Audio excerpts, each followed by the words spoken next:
PCG, mga kapatid, no, nangako at handang ipagtanggol ang mga Pilipino, no, sa kabila ng banta ng China. Aarestuhin daw ng Chinese Coast Guard ang mga trespassers, so yung tinatawag nilang mga dayuhan daw na papasok sa kanilang border na kahit hindi naman kanila, no.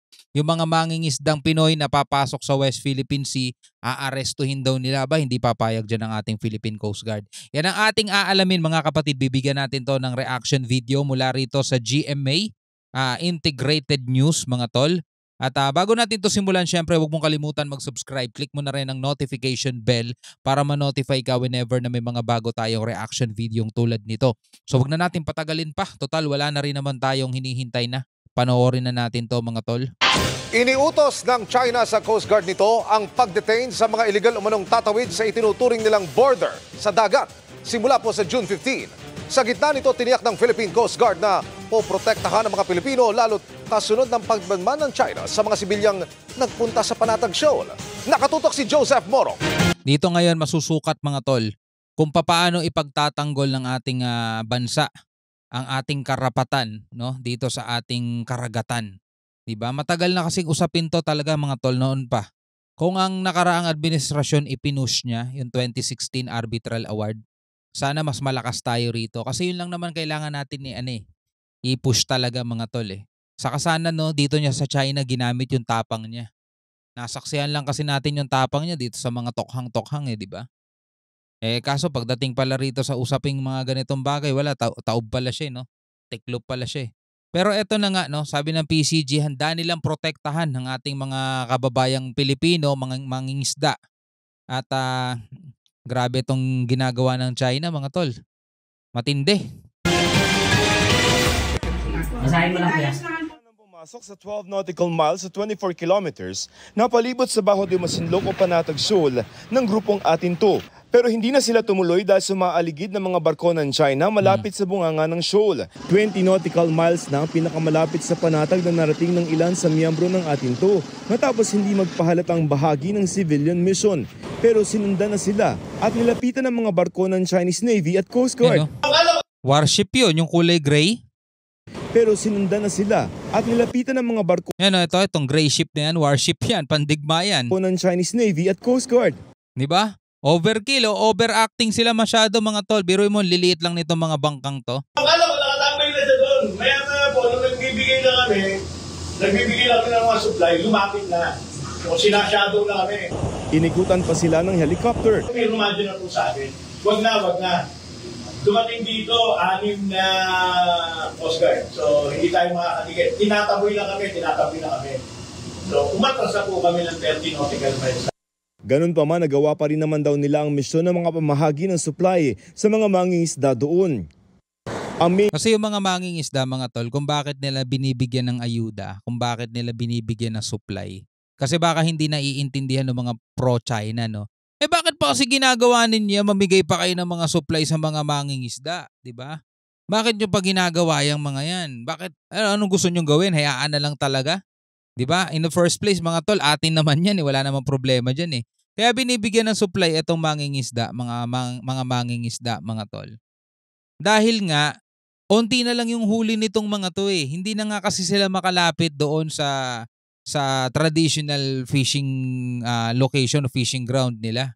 'Di ba? Kasi nga hinaharangan na ng mga Chinese Coast Guard. Kaya bilang suporta o bilang tulong na lang sa kanila o pandagdag lang sana ng gasolina, 'di ba? Pangkain ng pamilya mo dahil mahina nakita nyo.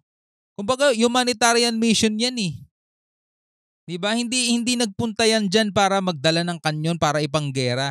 Masyado lang talagang overacting tong China, mga tol. Pero magpapadala ka pa ng Navy mo at saka ng warship mo para dito sa mga maliliit na bangkang tong dikahoy. Water cannon nga lang, wasak na tong mga to . Diba? Grabe. Yung convoy naman ng Atinto hindi rin tinantanan ng China Coast Guard. At kahit tapos na ang misyon, ang isang barko ng China Coast Guard nakabuntot pa rin kahit pabalik na sa Zambales ang grupo. Hapon na nang bumitiw ang barko ng China Coast Guard sa convoy ng Atinto Coalition. Ayon sa Philippine Coast Guard, na monitor nila ang 10 barko ng China Coast Guard bukod pa sa mga Chinese maritime militia vessels. Pinakamarami na raw ito na idineploy nito sa Panatag Shoal. Dati-dati raw ay 4 lamang ang nandoon. They were really paranoid, no? And convinced dun sa sarili nilang kasinungalingan Tama. na itong Filipino fishing boats na pinadala natin dito ay sanctioned ng national government. It was an overkill. Pero hindi na lamang Paranoid eh. Kasi nga, 'di ba, binalita ng China doon sa kanilang bansa na ang Pilipinas daw di umano ay magpapadala ng mga barko at ang layunin lang nito ay inisin ng China, at kapag ang China ay ng water cannon na, may mga nakaredy ng media para kuhanan sila na ng water cannon para magalit ang international community sa kanila. Ganon na sinasabi nila doon sa balita nila. O ngayon, nadat na nila, puro mga maliliit na barko lang pala. O di ba? Paniwala sila dun sa kasarili nilang kasinungalingan eh. Paranoid eh. pangaharang ang tila handang gawin ng China. Sa isang direktiba ng China sa Coast Guard nito na inilabas noong May 15 kasabay ng civilian mission, binibigyang kapangyarihan nito ang China Coast Guard na i-detain ang hindi Chino na illegal umunong tatawid sa kinikilala nilang border sa dagat. Grabe. Hindi idinita No? Sinira na nila yung freedom of navigation na batas ng UNCLOS. Wala na. Talagang gusto nila sila yung nananaig. yan, tinutukoy nilang border, pero ang claim ng China, teritoryo umano nito ang halos buong South China Sea. Sa ulat ng South China Morning Post, hanggang 60 araw pwedeng i-detain ng walang paglilitis ang sinumang papasok sa katubigan nila. June 15, ipatutupad ng China ang atas na ito. June Sinumang 15? papasok sa katubigan nila. June 15, ipatutupad ng China ang atas na ito. Isa na naman uling pananakot, illegal na action June 15 pa, patupad nyo na ngayon para makita natin talagang angas nyo. na naman ng China.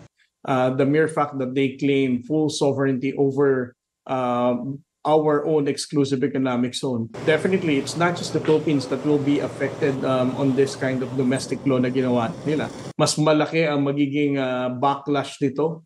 Ipinangako rin ng Philippines Panindigan nyo yan, China. O, lahat ng tatawid doon sa inyong 9-dash line o 10-dash line, arestuhin nyo ha. Kabilang na dyan yung Malaysian, Vietnamese, Indonesian, sa Brunei, di ba? O pati na rin yung dito sa Taiwanese, di ba? O lahat 'yan. Lahat ng tatawid diyan kasi ang gusto ninyo, lahat ng papasok sa border ninyo, di ba yung 10-dash line yan yung border ninyo. O sige. Subukan nga natin talaga kung gaano kayo katigas. O ang Vietnam, napakaraming isla diyan. O tingnan natin kung anong magagawa nyo. Coast Guard na poprotektahan nito ang mga Pilipinong mangingisda sa West Philippine Sea. Para sa GMA Yun ang pangako ng ating Coast Guard. Poprotektahan nila. Hindi natin alam kung anong gagawin nila, mga tol. Di pa naman kasi nagaganap yung mga yan eh. June 15 daw, ipapatupad na ng China yan. Pero ang tanong nga, mga tol, magagawa nga ba talaga nila yan? O baka naman sa Pilipinas lang nila kayang gawin yan. Diba? Kasi sa dami nilang espiya dito, mga tol, alam nila kung ano lang ang kakayanan ng Pilipinas.